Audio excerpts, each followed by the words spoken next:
Le maire de Montréal, Jean Drapeau, était un vendeur extraordinaire, convaincant comme pas un. Il avait fait croire que les jeux ne coûteraient pas un sou aux contribuables. C'était compté sans l'inflation imprévue et galopante, l'appétit criminel de bien des contracteurs et, disaient les critiques, la mégalomanie du maire. Québec, qui ramasse la plupart des factures, croyait à tort se sortir de ce cauchemar financier en quelques années. On n'avait pas imaginé la spirale infernale de dépenses que provoquerait l'absence du mât et du toit, voulu par le maire Drapeau et dessiné par son architecte Taillibert.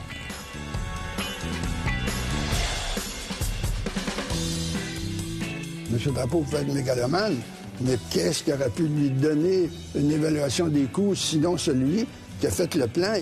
Comment pensez-vous faire de la belle architecture en vous préoccupant de la plèbe?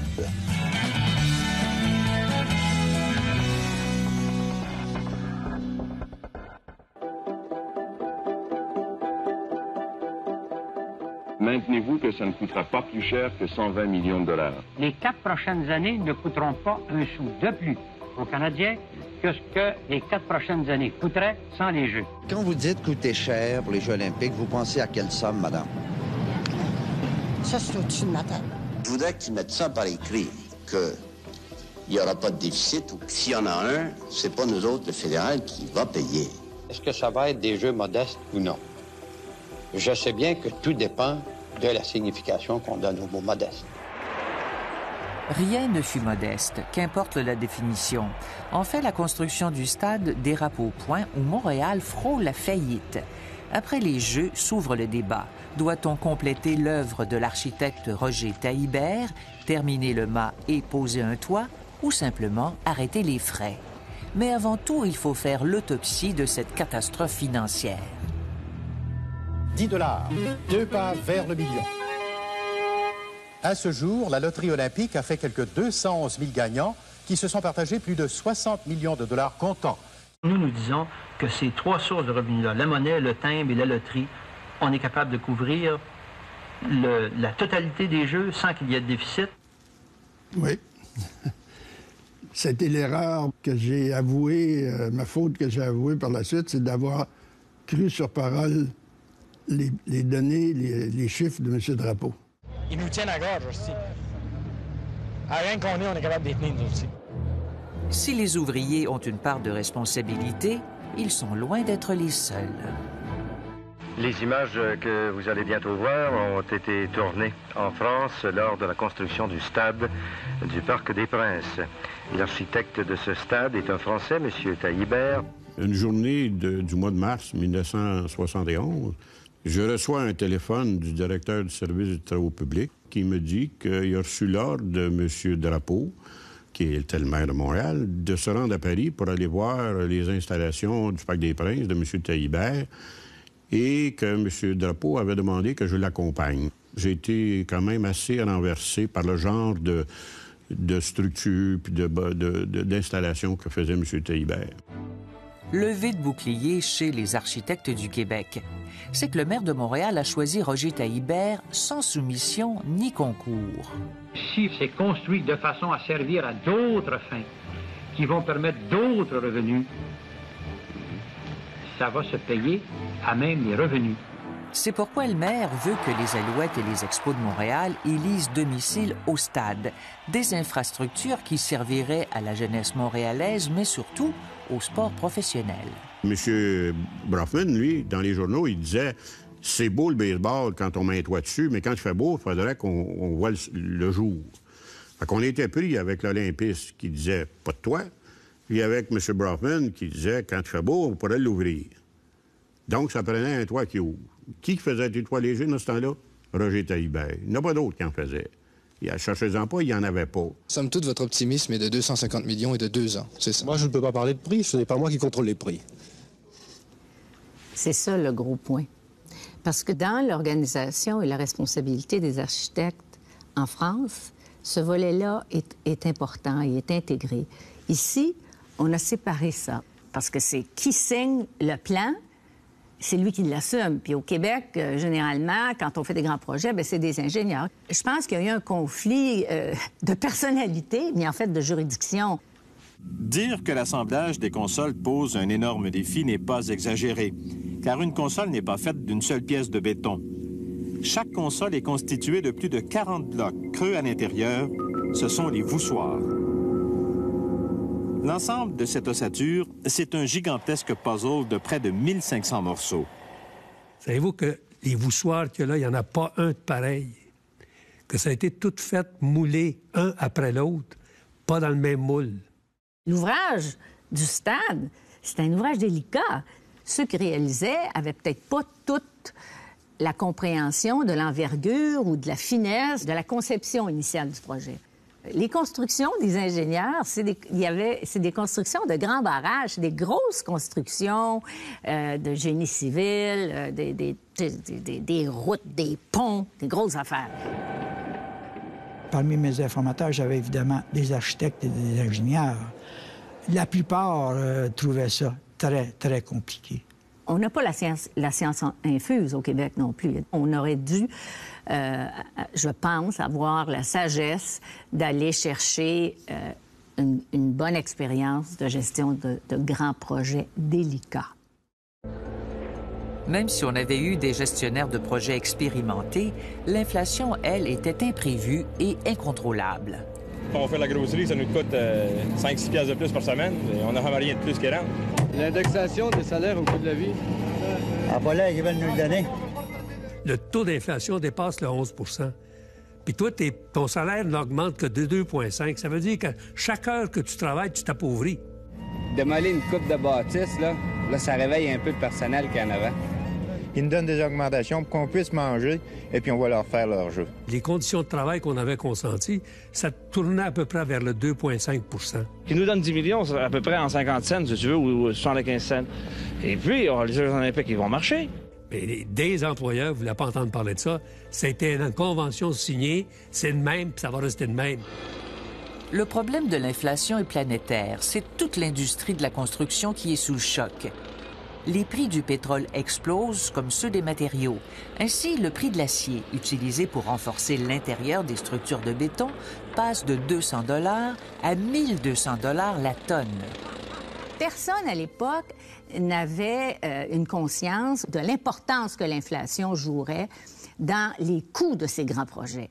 Ce sera Montréal à accepter, à défrayer tous ces dépenses, à mon avis. Il est très tard pour faire des arrangements financiers, surtout quand les budgets ont triplé. Mais c'est évident que si ça reste les Jeux canadiens, le Canada doit y participer. Invité à Québec par Robert Bourassa, le premier ministre canadien Pierre Elliott Trudeau n'est pas intéressé. M. Trudeau, quand on est invité à dîner, finalement, on apporte des cadeaux. Est-ce que vous avez quelque chose pour M. Bourassa? J'apporte mon lunch. Il paraît qu'il mangeait avec des hot dogs. Celui-là, j'ai l'intention de faire autre chose. Est-ce que le cadeau pour les Olympiques, M. Trudeau? Non, on n'a pas d'argent. On dirait qu'ils n'ont pas une amitié sincère entre eux autres. C'est ça que je trouve, moi. Raymond Garneau, ministre des Finances, est contraint à imaginer une solution pour trouver l'argent. J'avais remis la lecture du discours du budget 3 fois parce que je ne savais pas comment financer le déficit olympique. En retardant, Darcy McHugh, le ministre des Finances de l'Ontario, a fait son discours du budget. Et dans son discours du budget, il augmentait la taxe sur les cigarettes puis le tabac. Il emboîte le pas et institue la taxe sur le tabac pour payer la dette olympique. Mais le stade n'est toujours pas terminé. Et c'est le Parti québécois qui va hériter de ce cadeau empoisonné.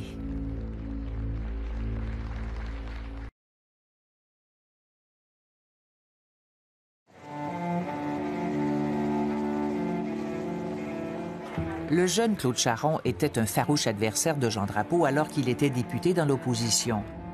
Mais devenu ministre responsable de la RIO, il devient son allié et choisit son toit à Ibère. Il est arrivé des fois où nous n'étions que 2 à l'entour de la table à avoir la même opinion, le premier ministre et moi, et avoir à peu près l'ensemble du Conseil des ministres contre, entre autres le parachèvement du stade. Au-dessus de 450 millions, ça commencerait à être trop cher. Oui, là, on dira qu'on couperait le mois du stade. Couper 125-200 millions en quelque part, on fera pas de tort. Claude Charron met sur pied le comité Marsan pour étudier la question. Le gouvernement a été mis devant le fait d'un rapport majoritaire, unanime, à l'effet qu'il fallait le couvrir, et d'un rapport majoritaire à l'effet qu'il fallait respecter la structure initiale. M. Marsan, il disait qu'il fallait plutôt que ce soit couvert d'une façon permanente, ça coûterait moins cher. Non, c'est pas ce que disait M. Marsan. C'était une mise en scène pour justifier une décision qui était prise. C'est ça la réalité. Là, j'ai compris que j'étais manipulé complètement. Dans un contexte où le gouvernement est obligé même de taxer les souliers des enfants, et je me sens très mal à l'aise de recommander, en fait. C'est ça que j'avais dit. Essayons de trouver une solution qui va permettre de le couvrir et qui n'empêchera pas éventuellement la solution de M. Taillibert, si jamais on pense que ça peut marcher. Jean-Claude Marsan se rappelle même avoir exposé sa position à l'architecte Taillibert. Écoutez, nous sommes le peuple le plus pauvre d'Amérique. Bon, nous avons beaucoup de besoins d'éducation et tout ça. On a votre solution qui est peut-être formidable, mais on n'a aucune possibilité de savoir que ça va marcher à des coûts astronomiques. Et il dit, vous êtes architecte, vous, Marsan? Ben, il dit, oui. Il dit, comment pensez-vous faire de la belle architecture en vous préoccupant de la plèbe? Ça m'a tout pris pour lui lancer mon verre de vin en pleine face. Le gouvernement de René Lévesque déclenche la commission d'enquête Maloof pour faire la lumière sur l'explosion des coûts de construction du stade. Je me suis fait récupérer par la commission Maloof, où j'ai passé 20 mois de bonheur et où j'ai pu enfin avoir certaines réponses à certaines questions que je me posais. L'ingénieur Claude Faneuf, accompagné de Jean Drapeau, témoigne. L'acier d'armature, les camions rentrent par une porte. On parle de 25-30 000 $, un camion. Il circule, il rentre par une porte, il sort par l'autre porte, il n'a pas déchargé son voyage, il fait le tour par la rue Villot, il remonte la rue Aide, puis il arrête l'approvisionnement, il va chercher un coupon, il fait le tour demain toute la journée. Quand le voyage a fait 10 fois le tour, bien, ça a coûté 300 000 $, puis on n'a pas eu d'acier dans le parc olympique. Quand on arrivait avec une bétonnière, elle passait tout droit, elle rentrait par une porte, puis elle sortait par l'autre pleine, puis elle était chargée en rentrant. À la commission Maloof, on apprend que la facture d'électricité du chantier a été de 35 millions de $. C'est que les consoles qui devaient être assemblées en été l'ont été en hiver. Et pour que la colle durcisse, il faut du chauffage et des abris. À l'origine, le coût total du stade avait été évalué à 112 millions. L'architecte Taillibert témoigne. Il affirme que le maire Drapeau lui a donné carte blanche. Ses honoraires sont dévoilés publiquement, 12 850 000 $. Les coûts de cette opération sont liés à des malversations, à des grèves, à des destructions, à des super bénéfices. On trouve tout ça dans le rapport, quand on veut bien le regarder jusqu'au bout. Et je ne vois pas comment l'architecte pourrait être en cause à partir du moment où on ne lui a pas donné la gestion financière de l'opération. Il faut avoir du culot pour nous dire ça maintenant. Je comprends, M. Drapeau pouvait être mégalomane, mais qu'est-ce qui aurait pu lui donner une évaluation des coûts, sinon celui qui a fait le plan? Je vois pas qui peut être plus imputable que lui, sinon M. Drapeau qui lui a donné carte blanche. Personnellement, j'en veux beaucoup à M. Drapeau. M. Drapeau s'est servi de lui aussi longtemps qu'il l'a pu, mais que par la suite, il l'a laissé tomber. En fait, il ne l'a jamais vraiment défendu. Il l'a laissé devenir le bouc émissaire facile, en fait, des gens qui faisaient des commentaires de coin de table là, en disant « c'est la faute de Taillibert, un Français, un architecte qui a des idées de mégalomanie, etc. » C'est plus facile. Je l'ai dit à la commission Maloof, je l'ai expliqué, mais personne n'en a tenu compte. La complexité était dans les plans, dans les études, dans toute la préfabrication, puisque ce stade, s'il a été monté en 4 mois ou 5 mois, c'est parce qu'il avait été préparé avant. M. Taillibert a toujours essayé de minimiser la complexité de ces bâtiments, mais je pense que c'était pas correct. Et c'est l'équipe Drapeau et non l'architecte Taillibert qui a négocié avec les compagnies qui ont fait fortune avec le chantier, comme Choc Béton de Saint-Eustache. À l'abri du vandalisme pendant 1 an, 1000 employés y travaillent 6 jours par semaine, 24 heures par jour. Montréal a défrayé les coûts de construction de l'usine, 13 millions de $, en plus de payer pour les blocs.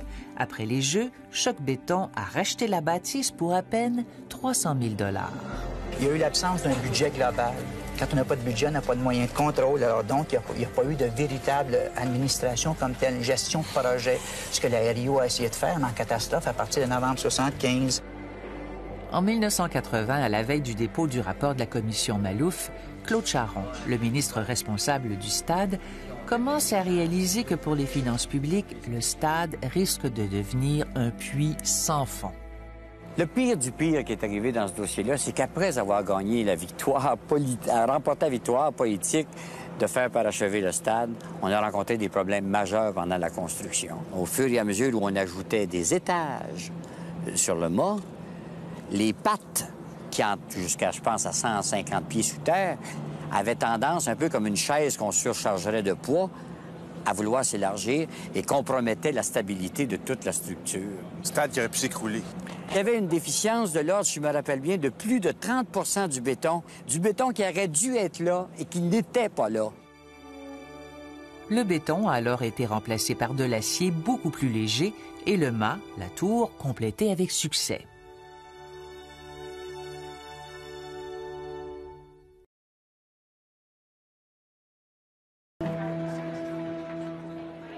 Le rapport Malouf pointe du doigt Jean Drapeau. C'est lui, le principal responsable du désastre financier. Son incompétence et sa mauvaise gestion ont laissé la porte à tous les abus des syndicats, des entrepreneurs et des fournisseurs. Le juge Malouf le blâme aussi pour le choix de son architecte Roger Taillibert, un architecte qui, selon lui, n'avait que des préoccupations esthétiques. Ce que j'ai reproché à M. Malouf et que je reprocherai toujours, je pense qu'il a contribué aussi au mauvais destin du Parc olympique. Il impute d'une certaine façon le dérapage au fait qu'on a eu une architecture un peu particulière. Ce qui, pour tous ceux qui connaissent l'architecture, n'est pas et n'aura jamais été une équation. C'est pas l'architecture spéciale du stade qui a créé le dérapage. C'est évidemment le vol, la corruption, le chantage, la mauvaise gestion. C'est tout ce qu'on voudra, mais c'est quand même pas l'idée de M. Taillibert. Le gouvernement libéral de Robert Bourassa n'a reçu aucun blâme de la commission Malouf. Tous les contrats du Parc olympique, les gros contrats, ont tous été donnés par la Ville de Montréal bien avant que la Régie des installations olympiques soit mise sur pied. Si la RIO a réussi le tour de force de compléter le stade en 8 mois, à temps pour les Jeux, on peut se demander pourquoi ne pas avoir écarté Jean Drapeau plus tôt pour mettre un frein à un tel dérapage. Une décision qui aurait été difficile pour le premier ministre Bourassa.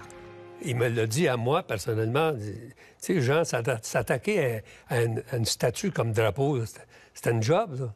Chez les hommes politiques qui en avaient tous peur, c'est assez amusant ça, de voir comment le pouvoir municipal, parfois, parce qu'il est très proche des gens, parce qu'il peut être assez populiste, parce qu'il peut être parfois démagogue aussi, ce qui était certainement le cas de M. Drapeau, fait qu'il intimide les autres niveaux de gouvernement. C'est tout ce que ça dit. Intervenir comme il est intervenu, c'est encore plus difficile. Parce que là, il allait chercher dans la poche d'ensemble québécois pour payer des Jeux olympiques montréalais. Les Montréalais, eux, continuent de faire confiance à Jean Drapeau et lui redonnent le pouvoir. Il semble que, loin d'être usé, le Parti civique prend un nouveau départ. Montréal a toujours été sorti du trou par Québec. Quand M. Drapeau a décidé de faire le métro de Montréal, pensez-vous que Québec était d'accord? Pas en tout. Dans le fond, M. Drapeau avait comme idée que on va le faire, puis après, on verra s'ils vont nous aider. Parce qu'ils ne laisseront pas tomber. Ils ne peuvent pas nous laisser tomber, parce que s'ils nous laissent tomber, ils laissent tomber le tiers de la province de Québec d'un coup sec. La grande force de M. Drapeau, c'était d'être capable de lancer des projets, pas se préoccuper trop des coûts, dire que c'est son projet. Je peux bien le mettre sur un piédestal, parce que si mon Drapeau n'avait pas eu l'audace qu'il a eu, Montréal ne sera pas ce qu'il est aujourd'hui, c'est pas vrai. On a mis près de 40 ans pour payer l'aventure olympique, 3 milliards de dollars. Le coût total de construction atteignait 1,6 milliard, mais on a dû payer la dette et les intérêts. Et ce n'est pas fini, il y a toujours le toit. Les installations sont exactement celles qui étaient prévues. Nous n'avons rien changé, nous n'avons pas ajouté des décorations d'or, d'argent ou de bronze. Ça reste du béton et de l'acier. Il conteste les conclusions du rapport Malouf, promet d'y répondre, ce qu'il n'a jamais fait. Jean Drapeau se lave les mains de toute responsabilité.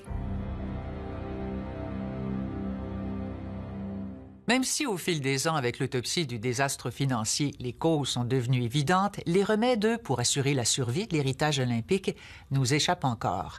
Chaque gouvernement, quelle que soit sa couleur, se retrouve toujours, avec toutes les controverses que cela provoque, devant le même dilemme. Que faire du stade, de sa tour et de son toit? C'est ce que nous verrons dans le prochain épisode.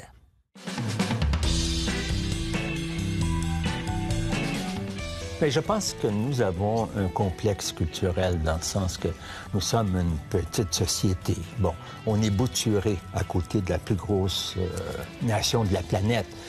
Et c'est un peu comme la grenouille de la forme de La Fontaine. On veut être aussi grosse que le bœuf. Puis on veut montrer le lien qu'on a avec la France. C'était ça, hein? C'est ça qu'on sentait. Bon.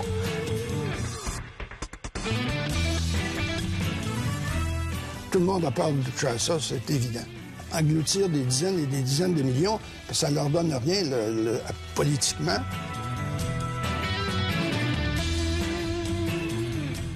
Mais M. Drapeau voyait grand. Trop grand, mais il voyait grand. Puis il ne serait pas contenté, M. Drapeau, d'une petite patente à gosse. C'est pas en tout. C'est à lui, ça.